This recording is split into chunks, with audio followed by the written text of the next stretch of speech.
Achieving a gorgeous grin from home isn't a total mystery with Bite Clear aligners. Just don't be surprised if all of your sleuthing friends start asking, "What's your secret?" Begin by ordering your at-home impression kit today for only $14.95. Bite Clear aligners are doctor-directed and delivered to your door.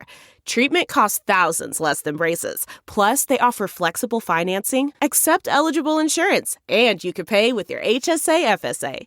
Get 80% off your impression kit when you use code WONDERY at Byte.com. That's BYTE.com. Start your confidence journey today with Byte.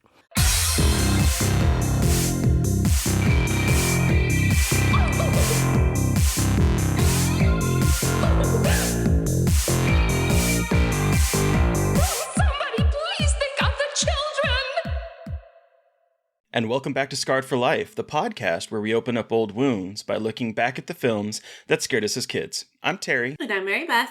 And each episode, our special guest brings with them a movie that traumatized them as a child. This week, our guest is Rocco T. Thompson. You've seen his writing in places like Rue Morgue, Daily Dead, and Slant, among many others. And he is also one of the co-hosts of the Lady Killers, a Feminine Rage podcast. Welcome to the show, Rocco. I had the pleasure of meeting you this year, and I'm so excited you're on the podcast. Yes, it was so lovely to meet you, IRL. Terry, I have not had the pleasure yet, but thank you both for having me. Really excited to have you on. We've been wanting you for a while, and then Mary Beth saw you at Fantastic Fest. I was like, we need to get him on. I did notice, as I was doing some Google searching, that you did see is it Infested? Oh, yeah. Or Verminaise. Verminaise. I did see Infested. That's become like a curse among this podcast. It keeps coming up because I don't really want to see it because of spiders. Terry's mortified of spiders. Really? So that's his worst nightmare. And I was like, if you see this movie, you will die. Like, this is not a movie for Terry. Yeah, I think it's probably the most traumatizing spider movie ever made. Would you agree, Mary Beth? I would. I absolutely would. I was fucking freaked out. I'm not scared of spiders at all. And I was like, it is truly astonishing what they do. Okay, and then, and Rocco, I think, were you with me? Did we see it together?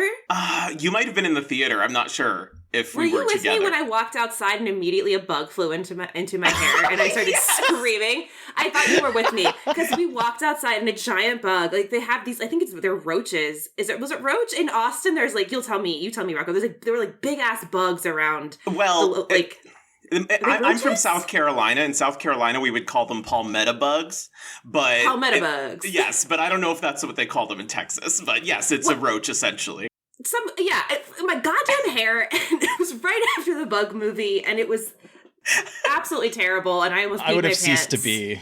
I was like, well, that's guerrilla marketing if I've ever seen it. So, and Rocco got to experience that, I believe. So, that Fantastic Fest planning gets better and better every year, and more immersive.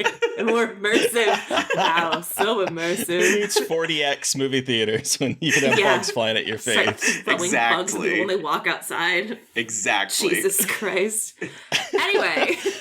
All right. Okay, so I want to hear about the Lady Killers podcast. Can you tell listeners a little bit about it if they haven't listened to it yet? Yeah, absolutely. So the Lady Killers came about because Jen Adams, who is a previous guest on this show, actually, podcasting queen, we sort of struck up a bit of a friendship through Rue Morgue. I was previously the online managing editor for a couple of years. I still do some, editing for our Halloween issue when I can. And I loved her writing, loved her voice. And she's just so fucking easy to work with. A slut for a deadline. She's one of the best writers out there, everybody. I just need everyone to know that Jen Adams is one of the best writers and the most consistent and prolific writers out there. She writes a column for Dirt Central, and I love that woman forever. Yes, and she needs to be very good. She needs to be told it often, and she deserves to be told it often. Jen, we love you. We love you.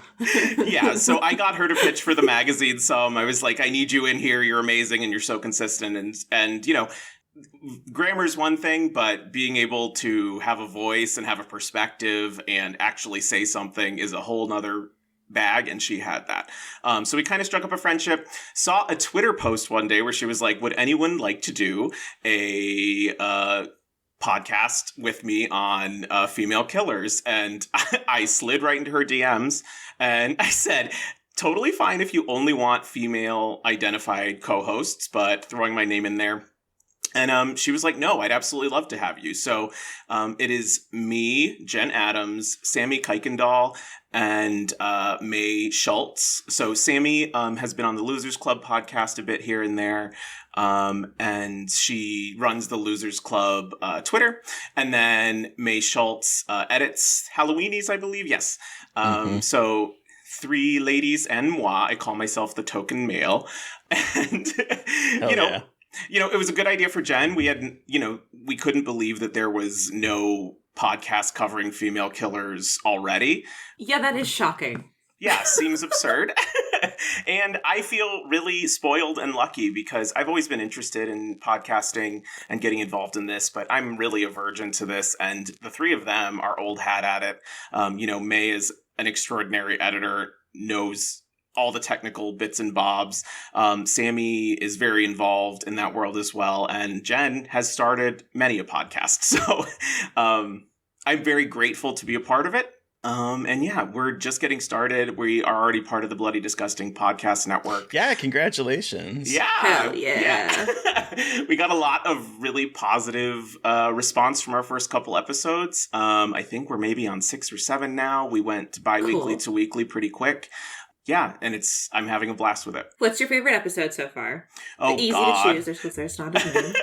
Well, our first one on Friday the 13th is really fun just because obviously Mrs. Voorhees is like the grand dame of lady killers. Iconic. Yes, exactly. And it's also really fun just to hear how excited we are and how, we're still sort of getting to know each other, but that initial meeting for that episode was really just really enriching and exciting and like really gave us like, it was like rocket fuel. We were like, this is great. We have a great rapport, everything. Please be gentle and patient with the sound drops on that episode though, because they were not working. They were not good. So. You know what? We are very familiar with early editing and recording podcast issues. Don't you worry, because boy, oh boy, did not know how to record, and my fire alarm goes off a couple times in my old apartment. Yeah, so... Oh my God. That's something that happens. When you're podcasting from your house, that it's just going to happen. It's just going to happen. It's so true. It's so true. Yes. But we also just dropped an episode on Revenge today, Coralie Farjat's, I think, 2016 film. I need to watch that. I need to watch that. I need to listen.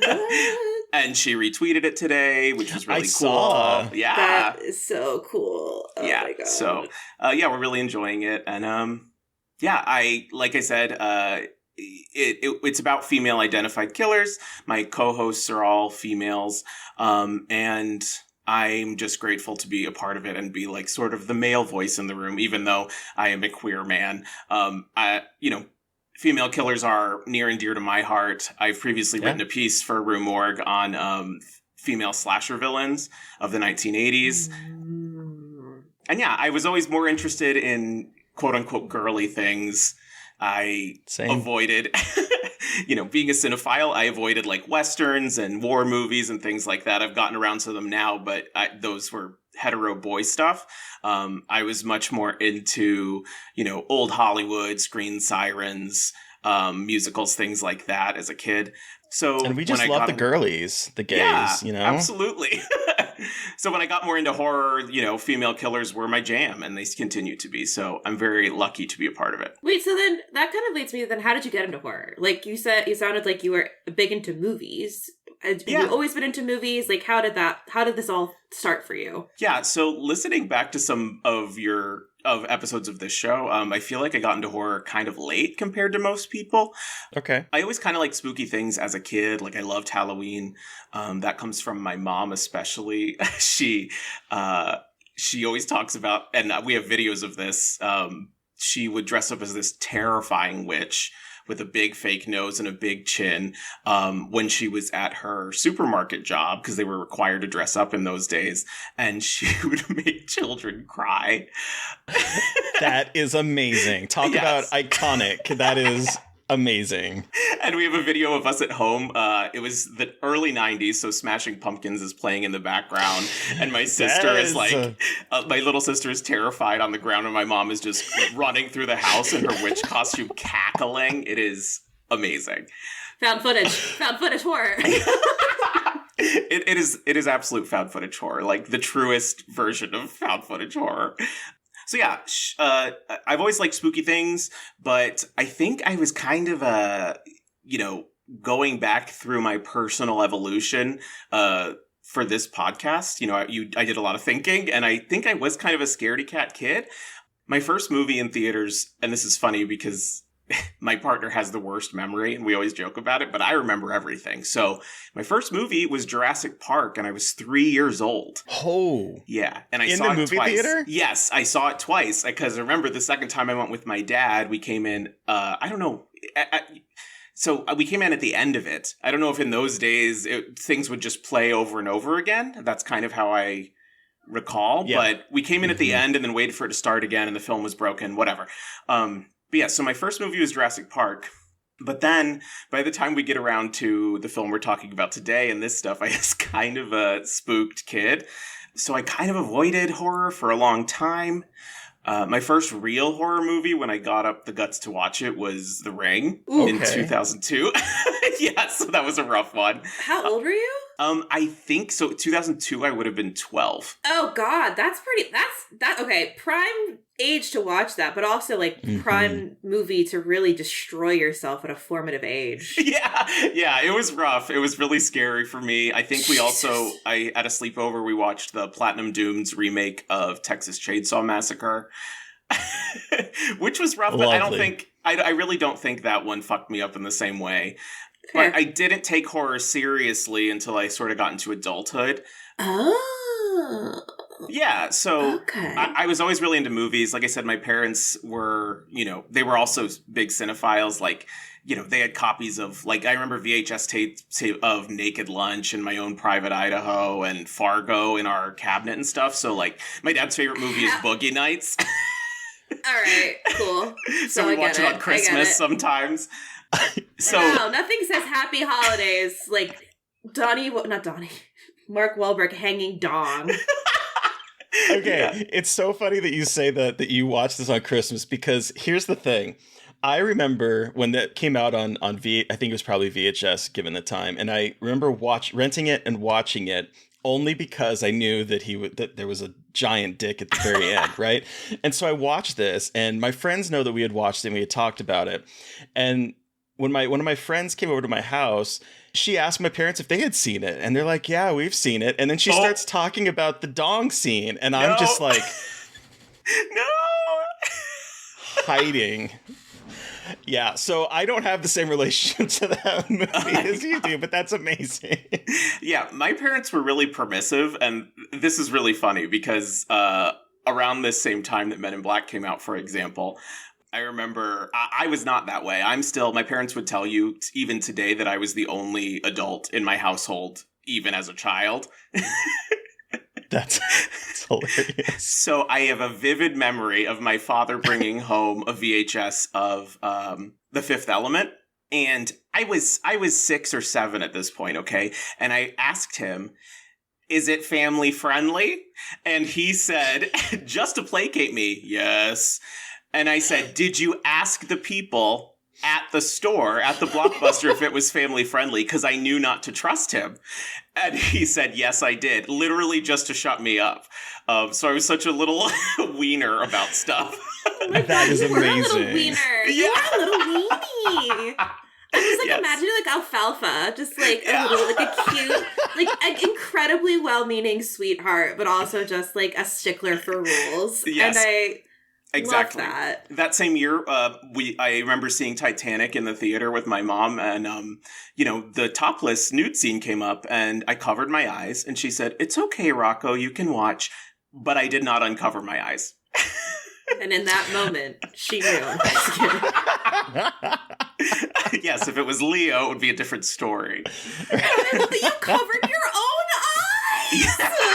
I mean, This has come up in the podcast before too, because funny. I love when that. I was a kid, my parents were fine initially. Like they got more strict as I got older for some reason. But when I was young, violent movies were okay, but no nudity. And so I had to.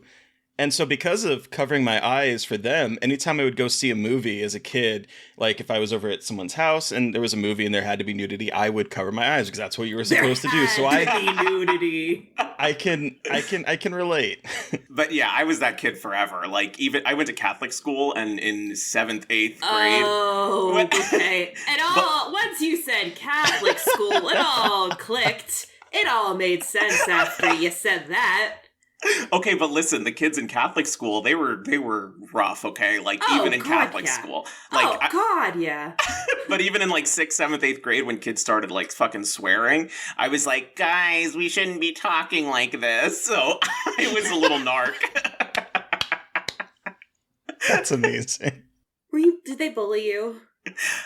Surprisingly, I was not bullied that much. I did get bullied by this one guy because I said something mean about his mom, which I honestly deserved. So I didn't get any gay bashing or anything. I just had a mouth on me. No, it was more just like you being this like the tattletale and like that guy. I was like, did you get bullied for that? Some Catholic school kids are brutal, man. Yeah, I didn't go to Catholic school, but both sides of my parents did, and I know. Yeah, it was a strange time. But no, I'm very lucky I didn't get much bullying, so that was good. Okay, cool, good. So, since you liked some spooky things, but you hadn't seen horror movies, were you a scaredy cat as a kid? Yeah, I think so. I really do think I was. And it's funny because I was thinking about, from Jurassic Park, I was just thinking of my own personal timeline, right? Jurassic Park didn't scare me, obviously. I remember having seen Beetlejuice and Edward Scissorhands and things like that with my parents, and those things didn't really scare me. But then somewhere around 6 or 7, it just started to hit me, like being afraid of everything. I wonder, okay. That's so interesting. I wonder, it's like when you hit a certain age, like you all of a sudden realize, oh, this is scary. Yeah. Like, not that you can't obviously be scared when you're younger, but I wonder if there's like something cognitively, I don't know anything about like child development, but I wonder if there's like a cognitive thing too, as like your brain is growing and like maybe things that you weren't going to be scary before, you find you better understand the fear factor. Oh, absolutely. Absolutely. I think so. It's also, I think, an awareness of loss and death kind of starts to creep in. Yeah. Okay, this is a really dark question. Yeah. Do you guys remember when you first kind of became aware of death? As like a concept? Do you remember that? I do. Terry, you want to take that one first? Is this too much? Is this too much to talk about? No, I love this shit. Go for it. I'm just curious. The first time I became cognizant of death, and I actually wrote about this. So, like in my college class, my college years, I took a memoir writing class because I had to take some kind of creative writing thing, and it fit into my schedule. So we read a bunch of memoirs, and then we had to write some short pieces. And one of the pieces that I wrote was about the first time when I was a kid, and I realized death, and it was like contrasting between being a kid and then losing a friend when I was 16.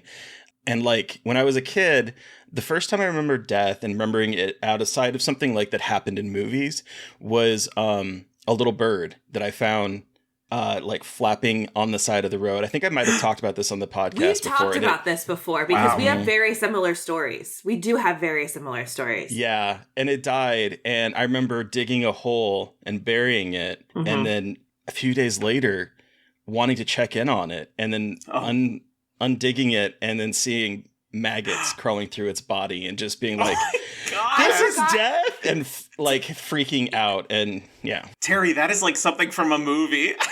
Terry and I had the exact same experience, which is even weirder because I had a same experience of I found a dead baby bird. I buried it, and then I wanted to see if it went to heaven, and I dug it up, and it was still there, and I was like, wait, it didn't go to heaven.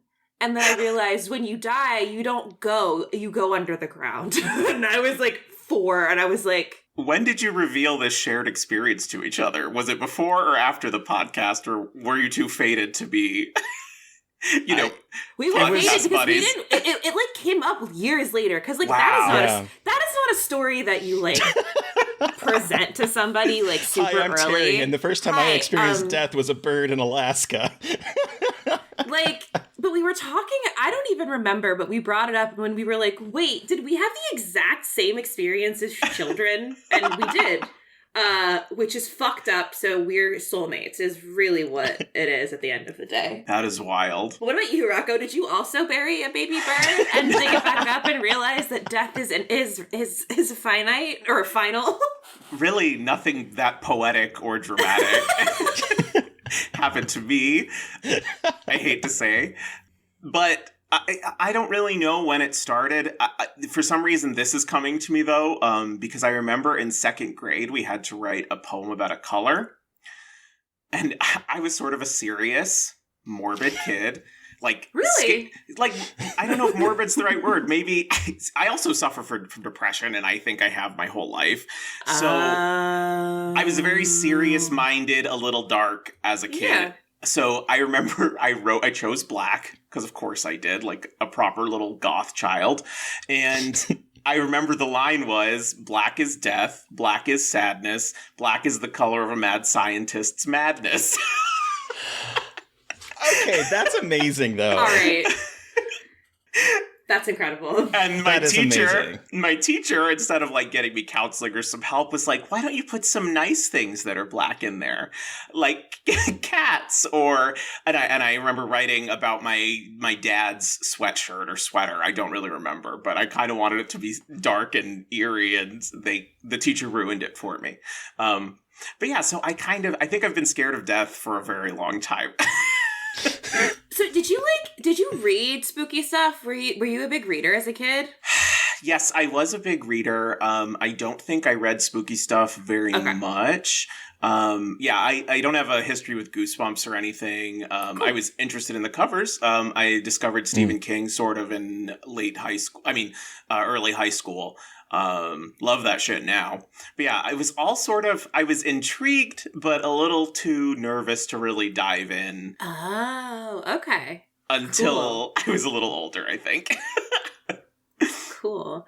Well, so now that you love horror and obviously are like a massive fan, do you still find yourself getting scared at all from the horror genre? I really do not. We talked about on our podcast a lot about this. You know, it's funny, once you get over that hump of this movie isn't scary, so it's not good, is when you really start to see how great the horror genre is, I think. Yeah. Wow, that's such a good way to distill it. I don't think I've ever actually thought about it like that. Like, what? Huh. Yeah, because I'll return to things now that I watched when I was in high school that I was like, oh, that wasn't scary, but I missed all the good stuff about it, right? Because I was just looking for that pulse-pounding feeling. I was looking to be disturbed. So, you know, all of us are involved with, you know, we all write and things like that. And like the least interesting comment you can, least interesting criticism you can make of a horror movie is that it's not scary or that it is scary. Like, duh. So, I really don't find things scary now. If there is something that's going to scare me, it's kind of like, alien horror, going back to Men in Black, which we will talk about. Oh, okay. That will really get to me. And that kind of, I think, feeds into my fear of death, existential fears, you know, sense of meaninglessness, being a teeny tiny speck on a rock hurtling through an empty void. Damn, Rocco's been having existential crises out the womb. Good Lord. Yep. He came out having an existential crisis. I love it. Exactly. And I think that feeds into the Catholicism also. You know, I'd always thought that was bullshit. I always was not into it, but something about, you know, if Catholicism isn't real, what is real? And is there meaning at all? And alien horror is kind of like, no, there isn't. Surprise! Yeah. Have you seen Fire in the Sky? Oh God, Fire in the Sky. Yeah, that is that is the strangest movie in the world because it's boring for 98%. Yes! And then has that scene. Yeah, bitch slaps you with the scariest alien scene you've ever seen, and then kind of just like leaves you. That's it. It's done. Yeah. But that abduction scene, as someone that's not even afraid of aliens, like terrifies me. And so every time someone says aliens, I'm always curious if they've seen that one, because it's that moment is great. It is. But are there any movies that have scared you recently? Anything that has kind of taken you back to that childhood fear? Recently, I think Annihilation is one that I really... Yeah, all right. Except existential horror. That'll do you. Yeah, that Absolutely. one really fucks me up. Event Horizon always, I mean, as cheesy as it is, there's still something really at the heart of that I find deeply disturbing. Have you seen No One Will Save You? Not yet. What are your thoughts? Okay, I really like it. And if alien horror, if alien horror gets to you, that's why I'm curious, because it's really good alien horror. Like, I haven't seen good alien horror in a bit. I think aliens are hard. I think aliens are really good when they're good, but when they're bad, they're fucking bad. So, it does it really well in an actually pretty terrifying way, I think. Yeah, I will check it out. I tried to watch, is it Eduardo Sanchez, the director of the original Blair Witch Project? He made an alien movie in like the 2000s that had a pretty good reputation, and I watched that and I was really disappointed. So, I believe it's called Altered, maybe? Altered might be the title. Altered. Because in my brain I was like, oh, it'll be like Blair Witch, but with aliens, and it was not that. Now the same group of men will spend a night together in terror. Amazing. Is it found footage? It is not. It is. It is the direct opposite of what you would want the movie to be. The disappointment in that simple coming out of Mary Beth. Mary Beth, no time. She has no time for anything that's not found footage. Fuck it. Fuck it. Okay, well, now that we're talking about aliens, we gotta get into your Scarred for Life pick. Okay, Rocco, what movie did you bring with you today? Okay, I brought Barry Sonnenfeld's 1997 masterpiece, Men in Black. Here comes the Men in Black.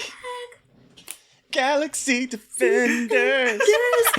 We are talking about fucking Men in Black, a movie I have not watched in forever, but was one of my favorites as a child. If you are not familiar with Men in Black, please go watch it on Hulu right now. But in the film, Will Smith plays a police officer who joins a secret organization that polices and monitors extraterrestrial interactions on Earth. All right, so you've sort of teased it a little bit with your fear of aliens. So everything's starting to come together in my mind, at least. But give us your horror story. When did you see this? How did you see it? What about it terrified you? Give us your Scarred for Life reason. Okay. So my mother would take me on movie dates. I remember this same year we saw The Lost World, Jurassic Park, things like that.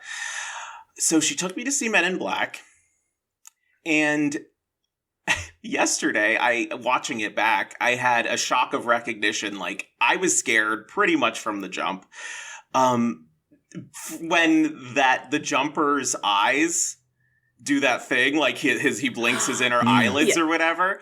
I hadn't seen this movie in a decade or more. Like, my body remembered. Like, this was when it started. The body keeps score, as they say. Sorry, guys. It's a terrible joke. No, okay. My partner's a therapist. He'll love that you said that. So, so I was scared from the fucking jump. Okay. Then Vincent D'Onofrio, he was really the problem for me, like, deeply terrifying. I was shocked, like, his entire skin comes off in that first scene. It's like an empty body sack, and I was like, no wonder I was terrified of this. Splatted on the ground. And I was thinking, why was this triggering me much more than something like Jurassic Park would have? Of course, I was 3 years older, and I was much littler there, but, like, those are monsters I can see. This is the first time I ever saw something that was like, no, monsters live inside people. Monsters can look like people. Oh, okay. And what happened as the movie went on is I was getting more and more scared, and my mother was laughing harder and harder at the movie. And in my 6-year-old child brain, I remember the exact moment it happened. It's when Will Smith is, shooting the little cricket gun, and he's, like, smacking into stuff because of the force of the gun. She was laughing so hard, I thought to myself, my mom's a fucking alien. I'm sitting in this theater, 6 years old, fucking scared shitless, and my mom thinks it's hilarious. She has to be an alien. So So I sit there and I'm having an internal struggle thinking, do I tell her I'm scared? She's an alien. She's one of the enemy. Like, what am I supposed to do here? So I think I made it till Vincent D'Onofrio pulls the cabbie out of the car and he has the cockroach mouth. He's like, drive me! Ah! And his face opens up. And I finally said, Mommy, I'm too scared. We have to go. Oh.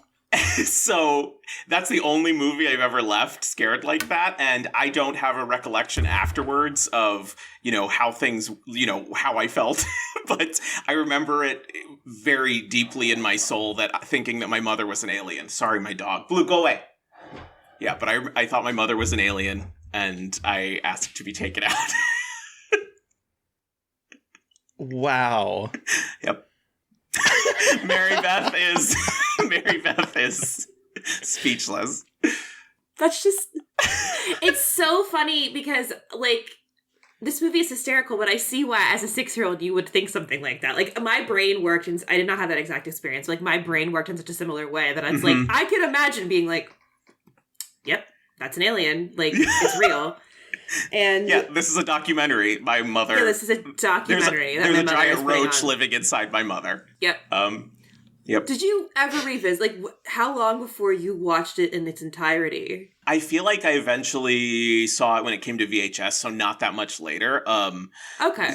Yeah. So, but everything leading up to it. Also, watching it last night, just revisiting it, like. My fear of death also comes in here because I like I said, I'd seen Beetlejuice, but that's a sort of a plucky, funny view of death. This is the first time those morgue scenes. I don't think I'd ever seen bodies on tables. Yeah. And, reaching inside of bodies and before the face even opens up and there's a tiny alien inside of there. Like, I think just the sight of dead bodies in that way had me really triggered. So watching it last night also, I'm surprised I lasted so long through it. Yeah, me too. Yeah, when I asked to be taken out is like 15 minutes from the end, maybe. Yeah, I was gonna say, it's not that far. I was like, that's pretty close to the end. Like, that, because, like, you don't really see him as, like, a cockroach monster until the very end. Like, you see his all fucked up body, but you don't see the full, like, really the full form. Yeah, so I got through a lot of it, but I just remember it just was too intense for me. And I think thinking my mom was an alien kind of made me afraid to ask her to take me out. But what else was I going to do? So, like, what was the follow-up to that? Like, at what point did you realize she wasn't an alien? Like, I have so many questions. Like, how long were you scared of her? Like, what? Like, did you confront her? Like, how did this go down? My memory is hazy from there. Okay. I really don't know. But the funny thing is, I didn't... kneecapped her and ran. Oh my god. But I definitely didn't tell her this until my adulthood, I don't think. Okay. Which is you did tell her eventually. Yes, I did tell her. And she just thought it was hilarious. She wasn't sorry about it at all. So Well, okay, to be fair though, like I can yeah, me too. But I can understand sort of because like now that I'm thinking back on rewatching this movie and like all of the little moments about like these humans that are famous, like you see, I don't know if you were cognizant of like Sylvester Stallone or Steven Spielberg, but like we see these people that are famous people and it's like these are aliens. Dennis Rodman's an alien. Of course, you probably didn't get to that scene. But I'm just thinking about like how, it's just very matter of fact that there's aliens and then you see the bodies with the aliens inside and you're just now thinking, shit, there's something that could be inside a body. Yeah. Like, I get that. Yeah, like I'm talking about like Jurassic Park was monsters I could see in front of my face, but this was something different. Oh, and I forgot the best part of the story. Not the best part, but the adult follow-up, the sequel, the denouement. I worked at an indoor cycling studio in Chicago for a couple years, very 2010s. And who the fuck walks up and signs into a class? I look up and it's Vincent fucking D'Onofrio staring me in the face. No! Oh my god, but he seems so cool, though. I bet you if you said something to him, he would have loved it. No, he was amazing. He was really nice, but like it was like my childhood fear, like a spike of ice down my back. You're like, I don't know what to do. I know you can't hurt me. Don't worry, son. Vincent D'Onofrio can't hurt you. Are you sure? Okay, we got to talk about Vincent D'Onofrio, though. Sure. Before, like, Mary Beth and I talk about our first time watching this, because I did not realize until this watch that Vincent D'Onofrio was in this and that he was Edgar. I totally did not put that together. And so I was sitting down last night, and I saw Vincent D'Onofrio was in it, and I was like, who the fuck is he playing? And then I see Edgar come out, and I'm like, oh, he's a baby, was my first reaction. And then I was like, this guy is so good in this movie Edgar? with all the physical acting that he has to do. It is so funny, but also so creepy. And the practical effects that they put on him are just so good. There's that scene early on when he first gets infected, and of course his neck, the first thing you're going to notice is his neck is like just hanging there. But your skin is hanging off your bones. I love her, by the way. Beatrice, is that her name? Edgar? I can never remember the actress's name. What is it? She's in everything. What's her name? She's Siobhan Fallon Hogan. Please. Yes, Siobhan Fallon Hogan, exactly. She is literally in everything, and she's always incredible. The house that Jack built, Siobhan Fallon Hogan. Oh my god, that's right. She was in that movie. I forgot about that. But I love that his eyes are like they're almost like pulled back. Like it's so uncanny valley and so creepy just immediately before he even starts to become more zombified unbelievable. And I guess decaying as he goes on. Like you said, the physicality is incredible, and the way he's able to make his neck. Like, I'm assuming there's probably some stuff going on there, like some extra skin, but like just the way he's able to move his body. Like, I don't understand how he didn't get more like work doing this kind of stuff. Because like for a movie as silly as Men in Black is, like his physicality is like award winning, and I know that it's like so good to see, and like. The way he has to hold his face the whole time cannot be comfortable. Just like that. Like, I think he's kind of an underrated actor in general. Yes, I agree 100%. But I mean, yeah, especially in this, obviously there's some Rick Baker magic going on. You don't really see any of that, and it's really like all down to his performance. But it is strange casting. I mean, an Italian gentleman playing a pest control man out in the boonies. Sort of strange. So I will say though, the moment where when he asks for sugar water and goes, water, more sugar. My husband and I quote that to each other all the time. Like whenever we have to put sugar in something, we go, more sugar. Like it is just part of our lexicon now. And this movie is like imprinted on our brains. Like I have not seen this movie in so long, and I have said that ever since I've seen it. I will never stop saying it because it is so iconic to me and so imprinted in my my fucking frontal lobe.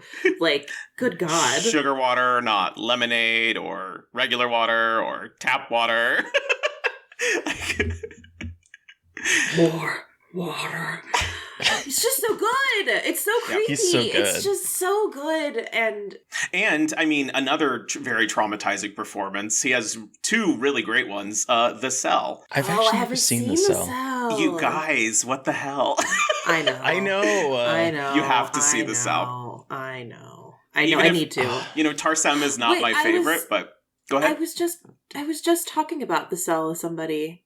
Oh no, we talked about J-Lo the other day. Yeah. We talked about Anaconda and J-Lo, and we mentioned The Cell. So maybe this is my sign to finally watch The Cell. It's a deeply flawed movie, but really kind of spectacular. That's my favorite kind of movie. So I think I've seen, of course, the vivisection sequence. Oh yeah. And that's like all I know about it. Yeah, the thing about Tarsem is you're going to get something that looks really amazing, but probably doesn't have a lot going on underneath. That's fine. Honestly, I'm cool with that. So it's very funny, like your experience with Men in Black, Rocco, because I was taken back watching this and remembering that I loved this movie because I wanted it to be real. I wanted aliens to like actually be around because like read into whatever childhood sadness you want. But like I loved weird shit and I wanted like every weird, scary creature to be real. And so this was like so exciting to me, the idea that like aliens were in existence and you could work like not realizing that they're basically like alien cops and like kind of suck and are like constantly surveilling everybody. And like it's kind of like a weird hellscape, but like in my head, getting to work with aliens all the time, like that sounded cool as shit. Like I was so stoked about that.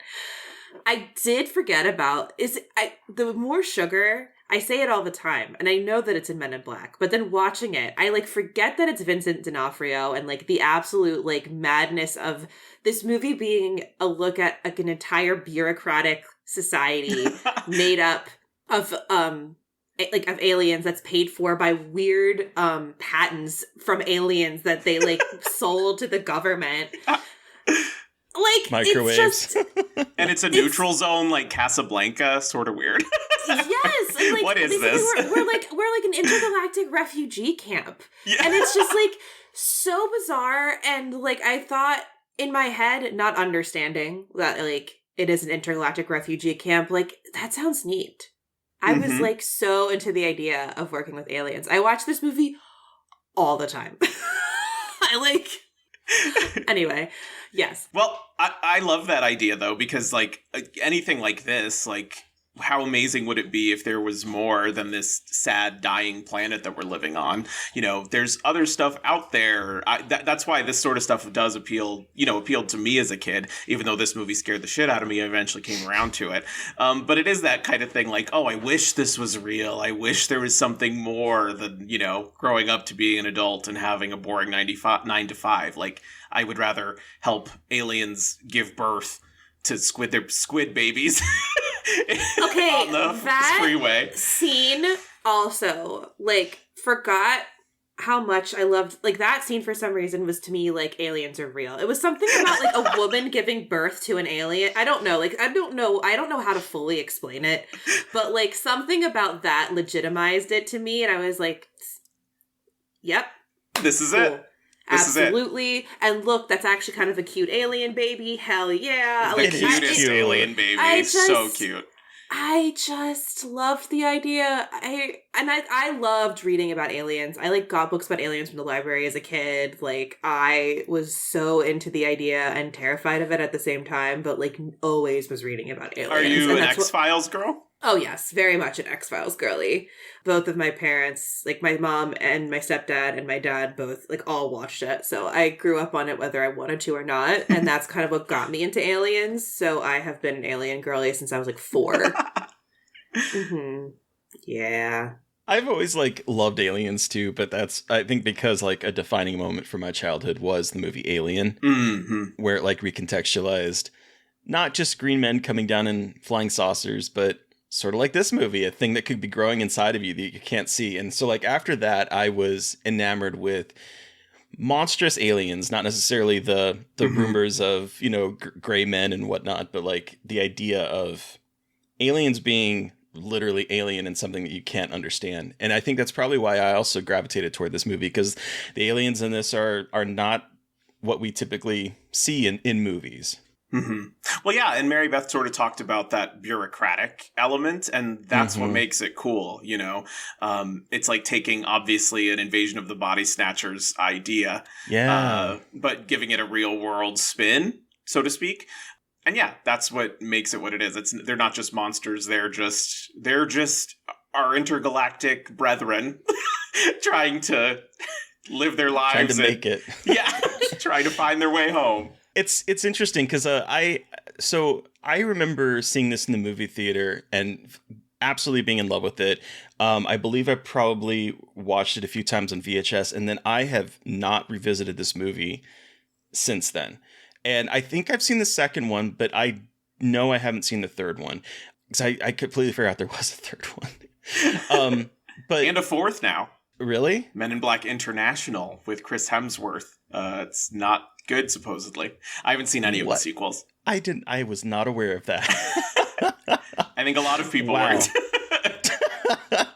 But so when we sat down to watch it last night for prep, and we get to the opening sequence of a man carting immigrants across the border, I was like, ooh, is this movie not going to have aged very well? But I actually really like this opening scene where Kay says, keep on protecting us from the dangerous aliens in such a deadpan yet like sneering way to these cops that have, stopped and they're going to send the people back. And I was like, ooh, this is actually kind of smart. And then it takes that as like this idea that all of Earth is a place for people to find a refuge. And I thought that's really interesting and very progressive for a movie from the 90s. Yeah. Go ahead, Mary Beth. No, I was going to say this movie is incredibly progressive for the 90s. It holds up way more than I had expected. You know what I mean? Like, it's not movies this. Yeah. I always sort of love that 90s girl power, third wave feminism thing. I love that Fiorentino is like,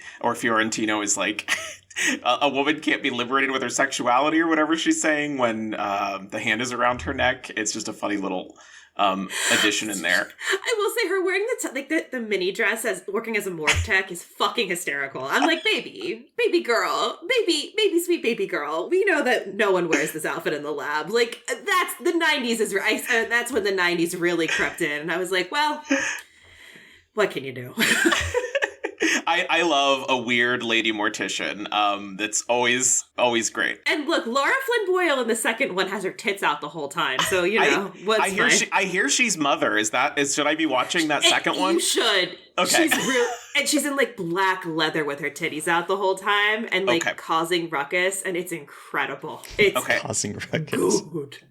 I'm a person who does not miss her in Twin Peaks Firewalk with Me. So, but I will give her I'll see if I like her in Men in Black 2. But the politics of this movie, the only thing I have a little bit of an ick with is he introduces Will Smith as Mr. Black, and then he introduces him as Mr. White. Yes. And I'm like, what is this joke? What are we doing? It's a skin color joke. Come on, Rocco. It's so funny. It's funny. It's so funny. I do like Will Smith saying it's raining black people in New York, though. That's really funny. That's okay.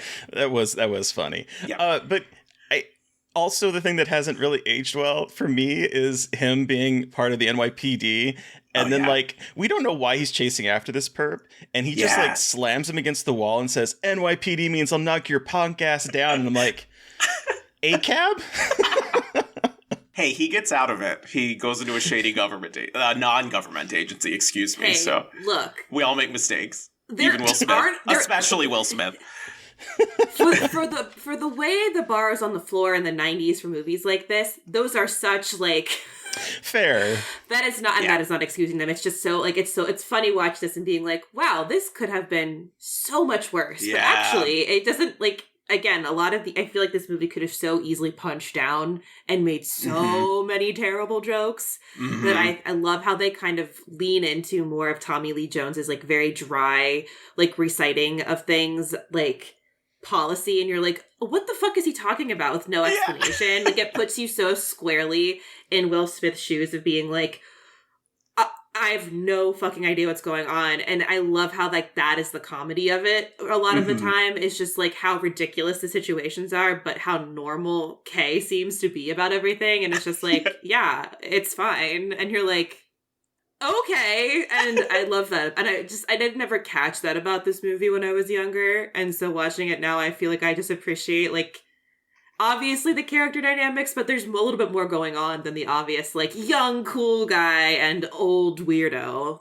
I like how they play with that dynamic even more. For me, Tommy Lee Jones, it doesn't matter the age, he is always the cool guy. And he always looks like that. We were talking about him the other day, me and Terry. What I love about him is that I feel like, he's a character actor, right? He plays this character, and he is hired to play this kind of character. But yet he's a character actor who makes blockbusters and gets paid very well for it. Whereas typically character actors show up in a movie and you're like, oh, it's that guy. Whereas this guy, this is his personality that he does, at least in his later part of his career. I'm not 100% sure about his earlier part, but from the 90s onward, I mean, you can kind of say he was kind of typecast into this kind of grumpy old man type role, but he does it so well, and he was making the big bucks, and I love that he was a blockbuster character actor. Yeah. Well, it's also interesting because he is the grumpy old man role, the rules guy, but he also is a bit of a loose cannon.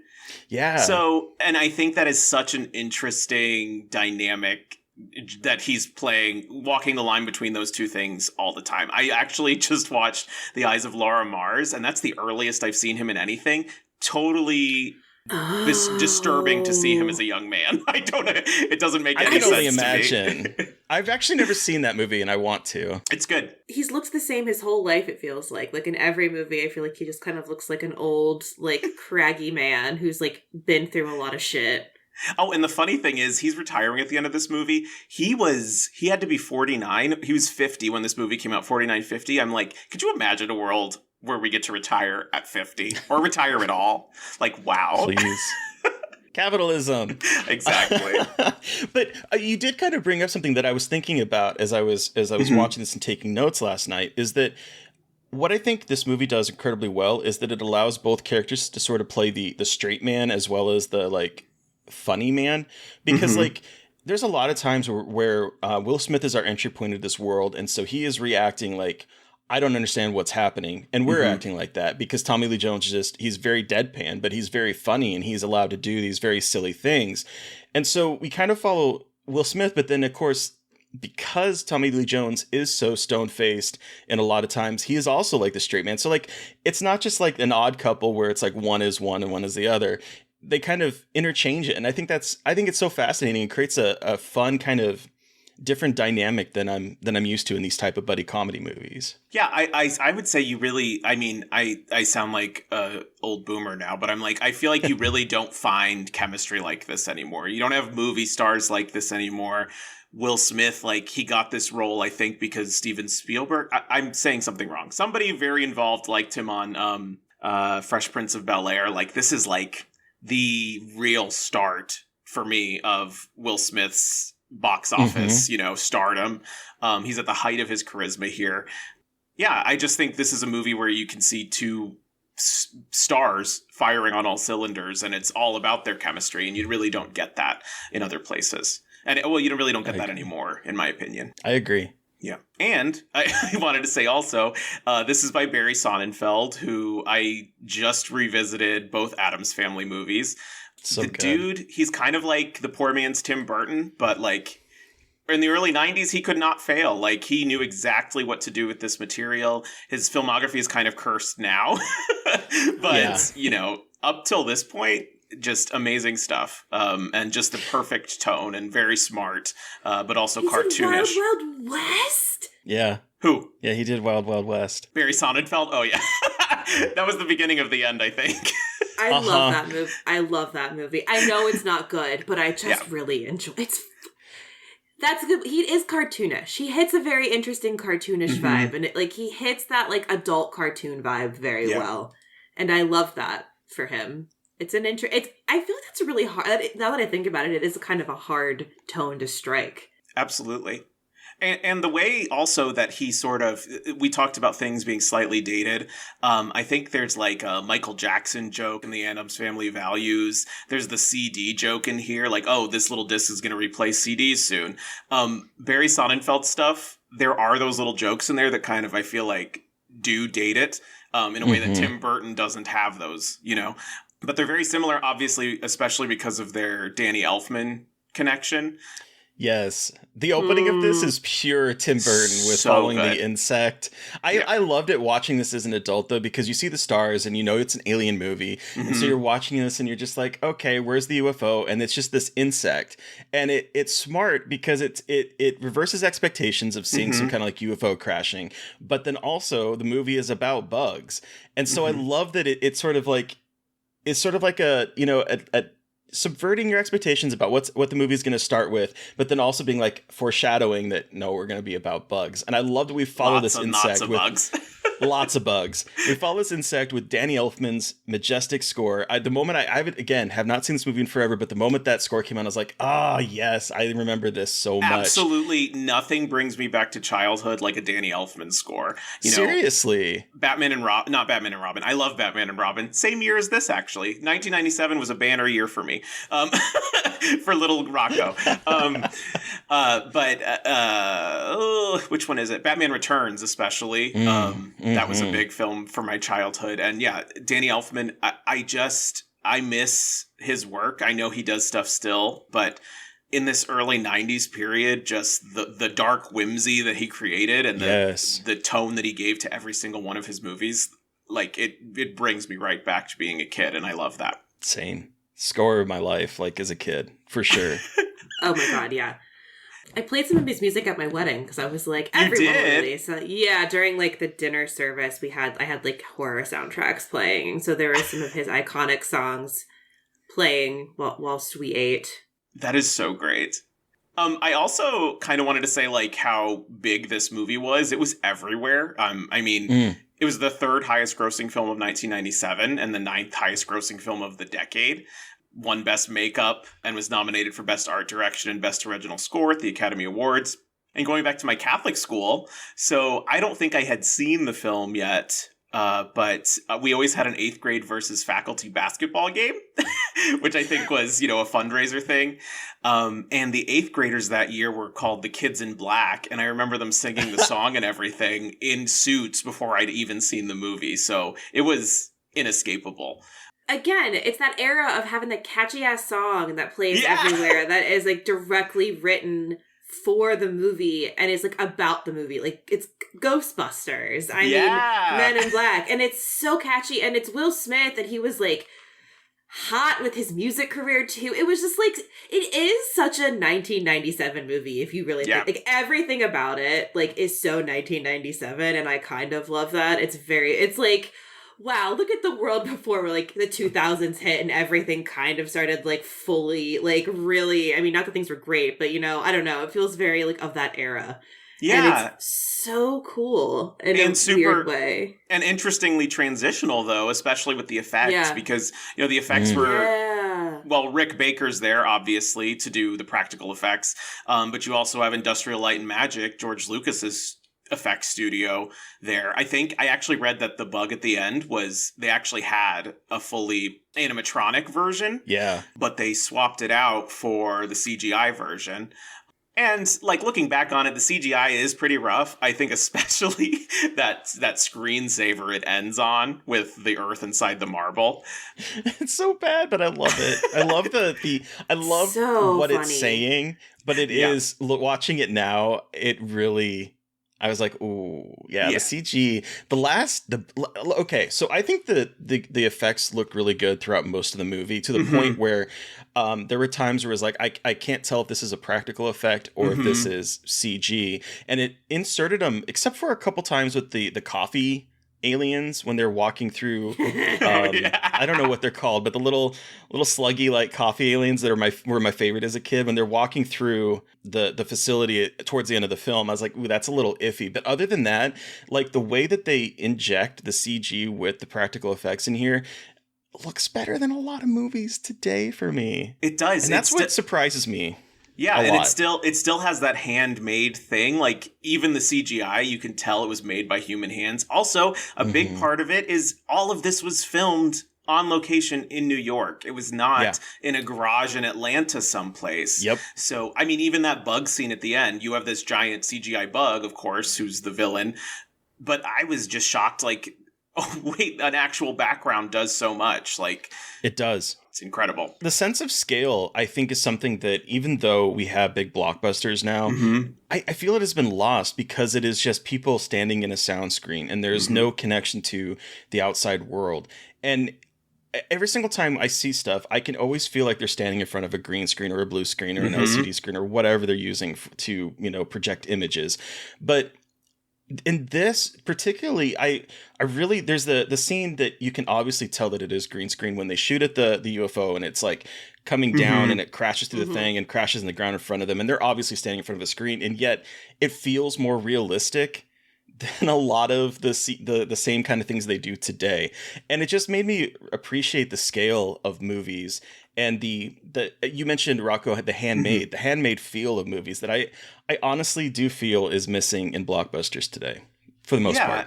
And that's the thing. CGI is supposed to be a tool. It's not supposed to be the whole thing. Like here you do have CGI aliens, but you have some practical aliens, and you have all of those handmade like weapons and doodads that are all over the place. Like there's just so much texture and so much character from the New York setting. It wasn't even supposed to be set in New York. Barry Sonnenfeld wanted it set in New York because it's kind of a funny joke, and it's a lot of the jokes in this movie. It's like, oh, New York's so weird. New Yorkers wouldn't notice aliens. They wouldn't New York notice. Is so crazy. Yeah. But I mean, all that texture goes a long way. And then like you can appreciate the CGI even when it's a little wonky, because you still have the sense that it's, I don't know, something is there. Light is hitting objects around it. Yeah. Someone has labored over this thing. It's just not computer generated glop and, you know, somebody on wires. So, yeah. Or tennis ball and a stick. Yeah. And then also, I love that we're covering people in slime. Like, I love that when that first alien dies, and it's like like blue silly string all over everything. Favorite. And it's just hanging from his hat. My favorite moment. I love good slime. That was one of the moments that was like seared in my head as a kid for some bizarre reason. And so when I was watching it, I was like, I totally remember the blue silly string hanging from his hat. It's so real in there. Yeah. Yeah, I miss that. And I love any time that they wipe people's memories when he's doing it to Linda Fiorentino, and he's like, "You're gonna give her brain cancer." It's the funniest thing to me. Did any of you ever go to Universal Studios and do the ride, the Men in Black ride? No. Yes. Oh my god! So I've only gone to Universal Studios once, but I did the Men in Black ride was one of my favorite rides. It was great. From what I remember, it was a really good ride, and I was so stoked to do it because I love Men in Black. I loved the second Men in Black. I loved the TV show, so I was like so excited to do it. It was like an interactive roller coaster type thing. I think I remember it being, and it was neat. See, going back to like the coffee worms or whatever they are, the TV show ruined those for me because those little fuckers were all over that cartoon. You could not get enough of them, and they annoyed the piss out of me. So, see, even as a kid, honestly. That's the problem with commercialization because like it's a moment that is so small and like it's funny. I love them in this movie. And then it's like, oh, people like that. We should just up them and make them, you know, everywhere. And that's when it ruins the charm that they have, in my opinion. And you see that happen in a lot of movies, particularly when like kids are like, ooh, I like that. It's like, well, that's what's going to get the kids in the seat. So we're going to like amp it up. Well, that happened with Frank the Pug too, didn't it? I was about to say. Yeah, because they Frank did the that Pug. because again, I kept getting the first and second one mixed up watching this because I was like, why isn't Frank in this more? But I was like, oh, and the second one is when they bring him in. Because there's also, I saw this around the time I also saw Little Nicky, which also had a talking, like, demon bulldog. Oh, so yeah. I got all of my weird, fucked up, wrinkly dogs in New York City mixed up with each other. But Frank, like, all of the sudden became like a big character because it was a talking dog, like hee hee hoo hoo ha ha. Cultural icon Frank the Pug. But he's only in this movie for 2 seconds, and they shake him around a bunch in like a little hoodie. He is actually shaking that poor dog. Like I'm watching it last night. You could tell it's a real dog the whole time. It doesn't cut away or anything. With that terrible CGI mouth. Okay, but honestly, kind of like I was about to ask that, talking about the effects, that flappy mouth is almost better than like the Disney Lady and the Tramp remake they did with fully CGI dogs. Honestly, fair enough. It was just so funny just to be like, it's just so funny.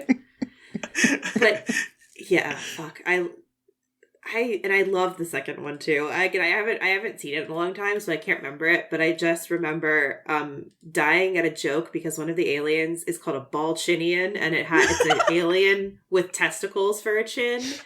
And my stepdad because you know, grown men would pause it, and we'd all giggle. And he's like, "Look, there's a hair on it," and would like make jokes about there being pubic hair on this alien's chin. Yeah. What are y'all's favorite aliens in the movie? Or Mary Beth, you did answer this, the Balchinian, but is there anything in here that you're particularly drawn to? Any background characters? I really love the tiny little alien. I'm like, because I love the tiny little alien because I loved that, but I also love that the two of them, the prince, but then the really tall guy was in Twin Peaks, and he plays a character in Twin Peaks. Oh yeah, he's Carol one of those guys Strucken. He's one of those guys I feel bad for because I feel like they cast him because he has a very distinctive look, and I think he literally has giantism, so he has like a very distinct look, and I feel bad that he's always cast as like the weird He was Lurch character. I think they say in this, there's quite a bone structure going on here. Yes. Oh, yes, they do. And I'm just like, this poor dude. I just like, there's a part of me that's just like, I mean, good for you, but also like, you're always he works cast. all the time. He works all the time. He was also in Gerald's Game. Yeah. He was the Moonlight Man. I love Gerald's Game. I love that film. I love that. He's always like the weird harbinger of doom or like of some weird message in the moonlight. And it's like, well, I mean, I guess it works. I also love the cat. Great. Orion. The cat. Oh, yeah. It's really cool. It's a good cat. It's a good cat. What's the name of the blue alien at the beginning who is one of the immigrants? I can't remember. Oh, yeah. I really like him, though. His name's Mikey. Yes, Mikey. Oh, love and my other favorite is in the second one, when it's like Kay has gone and is working at a post office now. There's an alien that has a bunch of arms and sorts all the mail, and you just see him like throwing all the mail, and like as a kid, I just thought that was like so neat. He had a lot of arms. Terry, what do you like? Specific job. There's one shot when Jay and Kay are walking through the headquarters, and I think it's the first time that we're seeing like all the aliens just sort of milling about, and there's one that looks almost like a caterpillar or something. Yeah. It's like kind of whitish. Don't talk and to him. He's grouchy. Yes, yeah, the big boy. Yeah, the big caterpillar. I loved him. I was like, yes. That is a really cool design, and that is what I liked as an adult. As a kid, I probably liked those little alien things, and the bug at the end, which has not aged 100% well, but I don't know. I think his expressions are really good. I don't know. Like he looks a little wonky, but they really, I mean, they put so much effort into making it work, and I think it ultimately does work. I think it ultimately does work because, like, I can tell again they tried really hard to design it. I don't think it fit the world very well. I think maybe it was like, Well, I know what you're saying, because everything is so imaginative and weird that like a giant cockroach is not that interesting. Yeah, it's like everything else is like so visually interesting and like kind of different and whimsical, and this one feels very like sci-fi. And like this is, I know this is a sci-fi movie, but it's like whimsical sci-fi, and that felt more like this is a very weird way to describe it, but like this movie feels a little bit softer, and like the cockroach feels very pointy and sharp, so it doesn't feel like it fits in the world as well to me. That's a very weird way to describe it. No, I think that's completely fair. Makes sense. I think what for me also, just because there's a lot of buildup to what is inside Edgar, because we only see like that arm come up and grab him, and we see like him inside, and we see Edgar's body literally like rotting. Like I was watching this as an adult thinking, man, they are really pushing the zombie aspect of it, because his eyes get kind of cloudy, and you see them get progressively more cloudy as the movie goes on, and his skin is just looks more rotted, like it's decaying. And so like you see this, and you see that moment that you mentioned, Rocco, where like the thing comes out as he's attacking the tow truck guy. So and scary. I'm like, what is happening here? And so you see all these like little hints of it, and then at the end it's like this giant cockroach. And I don't know, it kind of loses it for me as an adult. I don't think I really cared about it as a kid. Like I was like, ooh, this is exciting, but as an adult, I'm like, I don't know. It feels kind of a letdown after this sort of buildup of what is inside this man that is causing his body to do this for me. Yeah, definitely as a reveal, it's not amazing. But also, this is funny. So I definitely got some toys of this before I'd even seen the end of the film. And I remember having Vincent D'Onofrio's bug truck. Extermination truck, and and inside of it was the flying saucer, and it opened up and the cockroach was in there. I did not know what he was. I had no fucking clue until I actually sat down and watched the movie again. So, because I missed the last 15 minutes because I was too scared. That's incredible. Some of the little asides in this movie kill me. I love when the the Archelians are threatening to destroy the Earth, and they get this one message that says, "Deliver the galaxy, or Earth will be destroyed. Sorry." It's just that little sorry at the end that I'm like, oh, that little so detail. Well, and like that's what makes it feel so lived in to me. It's like not these like typical like scary. It's like they feel more human, which sounds funny, but like they don't feel like these big scary monsters, but more like they're just creatures trying to live their lives and like get shit done. You know what I mean? They're just like, look, we don't have an agenda other than like, please don't let this bug like kill everybody. Like, I'm sorry. And I like that, having aliens feel again more normal and not alien. And also just, smart writing. We're so, cinema is so marvelized now, and it's all, well, that happened sort of comedy, but this is a really clever, really funny script. You just have really good actors in these roles. Like I laughed out loud at Rip Torn saying, "May I ask why you felt little Tiffany deserved to die?" May I ask why little Tiffany deserved to die? We're not hosting an intergalactic kegger here. We're not hosting an intergalactic. Oh my god, his voice is so iconic. I love him so much. God damn. R.I.P. Rip Torn. Yes. I love Jay's response to that, though, because it made sense. It's like, yes, the guy has a tissue, the other one's just doing pull-ups, and then this little girl is reading quantum physics? That's wrong. Never trust a little white girl. Don't do it. No. Trouble will follow. As someone who was a little white girl. Yep. And I love, oh my god, the scene where they're taking the test and they're all in the egg chairs is just such brilliant physical comedy from all these no-name actors. They're all just... Yes. It's incredible. It's incredible. It's such a good critique of like government bureaucracy and like such a wild way. Like, oh no, we're not government funded. They ask too many questions. Like, it's a really smart critique on like government bureaucracy, I think, and I vibe with it. It's the little visual things too. When Will Smith's character walks into the place the first time, and it's just this man sitting in a chair, and there's these two giant fans just blowing. I'm like, what is going on here? But I love it. It's never explained. It doesn't tie into the story whatsoever. It's just the security guard sitting there in between two giant fans. Great. Everyone needs to watch this movie and then play Control.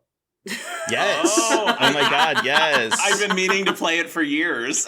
It's so good. It's so good. Is it? Okay. But then with the egg chairs, I love the image of Will Smith just getting up, grabbing that table and dragging it. And it's so loud. It's like, it's such a good comedic moment that doesn't require jokes. It's just so funny. The visual storytelling is great. Want to get in on this? And they're just like... It's so funny. Yeah, and like the thing is, it's a lean hour and 38 minutes, and I feel like it covers a lot of ground. Like we've lost. I will talk about this till the cows come home. Just about how movies just used to be better.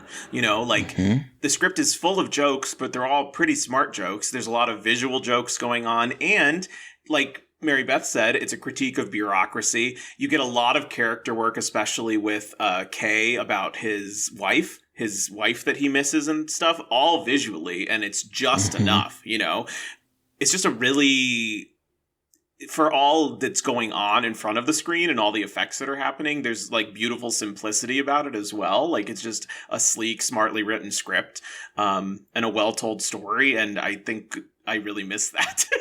Blockbuster filmmaking in the 90s was unmatched. So unmatched. Yeah. I love the tabloids. Again, visual joke. Yeah.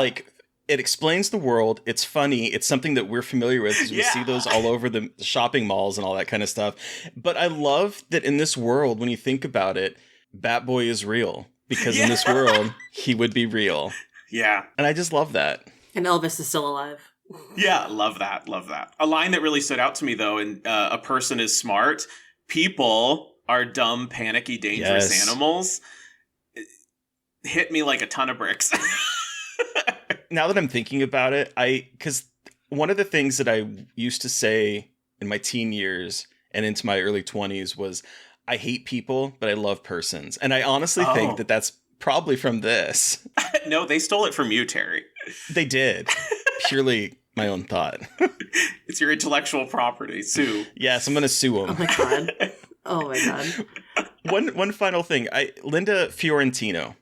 I feel like her career was sidelined by men because apparently, because I was like, was she in the sequel? She wasn't in the sequel. Apparently, that's Rosario Dawson. And Tommy Lee Jones did not get along, and so the rumor has it that Tommy Lee Jones would only come back to do the sequel if she wasn't there. And then in 1999, she did Dogma with Kevin Smith. And he went on like a podcast or something and said, like, he's talked about how difficult she was to work with. Shit. And then she hasn't made any movies since 2009. I hate that. I hate that bullshit. It's the Megan Fox effect, you know? A woman stands up for herself or doesn't agree with a director and she's blacklisted. Yeah, because like she literally 1999 and then she had a couple movies in 2000 and one in 2002 and then she did one movie in 2009 and then that was it. That's it. So, but there is a female agent in the second one, Mary Beth, right? But it's Rosario Dawson, you said? Well, Rosario Dawson's the love interest. She's not another agent because I think Patrick Warburton is his, like, it's two, Jay has a male partner, and then Rosario Dawson is the love interest. She's not an agent, but she comes in earlier, and she is, yeah. That really sucks. And see, that's such a 90s thing, too, at the end of the movie. It's like, ladies can be agents, too, you know, like... Just kidding. Next couple years later. She's written off the show. Oh, she left. She left the agency to go back to join the morgue. Is I think how she was written off. And like also I honestly and truly feel like the Men in Black 2, as much as I loved it when I was younger, like I clicked on it on Hulu just to start watching the beginning just to be sure. And like literally Lara Flynn Boyle starts out in like lingerie and like is naked and then immediately gets attacked by a man. Like it's so 2002. You know what I mean? Like they like regressed in the politics of it. We definitely did. You went from like having some funny critiques to like really weird, annoying sex jokes. And it's just like... Well, yeah, it's almost like, oh, you women want to be sexually liberated? Well, here comes American Pie to make you look like fools for being sexually liberated. Yeah. You know, we're going to take advantage of you. It's really fucked up. Yeah, the 2000s were really rough. So, yes. The girl power 90s were preferable to me, but... But see, I also really liked Linda. 9/11. Sorry. Yeah, right? Seriously. It's true. I could talk about that for years. Oh yeah, me too. But I think she's really funny. I think she's really funny in Men in Black. She's Linda great. Fiorentino. I think she matches Tommy Lee Jones's deadpan delivery so well. I loved her. I was really impressed with her. And that's like, what else has she been in? And then that's when I realized, oh. Yeah. Yep. Yeah, she's fabulous in this, but it's a shame. It's a shame. I think she's incredibly underutilized in the movie too, but she is. It's a guy story, I know. Can't be perfect. Can't be perfect. It's a movie for the boys. Yeah. It makes me want to go watch Jade, though, because I think she was the star in that, and I think that's an erotic thriller from 95 by William Friedkin. Oh, yeah. I think I've heard really bad things, but I've always meant to see it as well. So. I've heard terrible things about that. I love a bad movie, though. Bad reviews are not going to keep me away from a movie, so... On that note, do we want to wrap up and give this our rating out of 5? Yeah. Sounds good to me. All right, Terry, you're up first. How many ill-fitting skin suits out of 5 do you give Men in Black?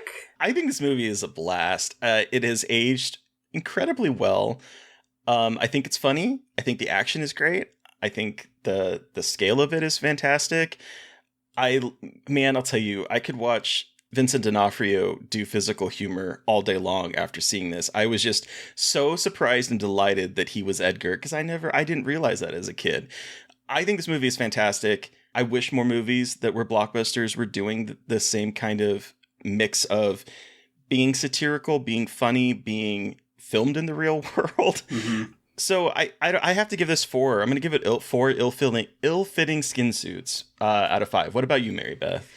I'm also going to give it 4 ill-fitting skin suits. I was not sure how it was going to hold up, and it held up super well. I was pretty impressed.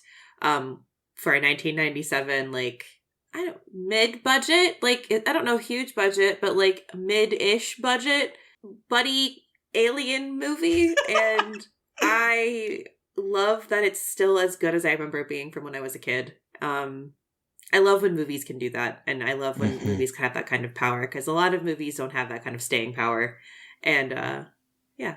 But Rocco, you have the final word. How many ill-fitting skin suits do you give Men in Black? So coming into this, I probably would have given it 4, but, talking it over with you fine folk, I do think it sort of, stands as a monument to a type of blockbuster filmmaking that is dead. I mean, the Twin Towers are in this film, Yeah, we they lost. sure are. 9/11 was not the cause, obviously, of the Marvel emergence. Which, by the way, this is a Marvel movie. Yeah. And what do you mean? Because it's based on a comic book. Shit. That's owned by Marvel. And Marvel You're is right. literally in the beginning based on the Marvel comic. No, Terry, it's a Marvel please. movie. Terry, no, don't. I don't want to know that. I wanted to forget. I mean, maybe the 9/11 is responsible for the MCU, but that's a paper by somebody else, not by me. But I do think that the last vestige of this kind of big budget filmmaking with interesting ideas, a mix of CGI and practical effects, like the perfect sweet spot between the two, with actual stars at the height of their star wattage, giving their all to it. Steven Spielberg's Amblin Entertainment, like the height of his producing ability, I think I have to give it 5 skin suits out of 5. Because there's nothing else like it anymore. Hell yeah. Yeah. And by the way, it brought me back to being a kid watching it, I have Did to it? say. Well, a teen. But yeah, it brought me back that feeling, like it just unlocked that memory. So fantastic. But thank you so much, Rocco, for joining us to talk about Men in Black. Where can our Yes, listeners thank find you? And the floor is yours. What do you want to plug and talk about? Yeah, well, first of all, please follow The Lady Killers, a Feminine Rage podcast. We are at The Lady K Pod on Instagram, Twitter, I believe maybe Blue Sky, if anyone's on there. Wherever give us a rating. I love a rating. We need more ratings and reviews. You can also follow me at Rocco T. Thompson on Twitter, especially if you are interested in celebrity thirst. Men are meant to be objectified. Ask ladies before you objectify them. But men, it's, a free for all. Free for all. Yes. Mm-hmm. I am at Rosemary's Gaby on Instagram and Letterboxd. I love that. Very good. That ad. Very, very good. It's a great handle.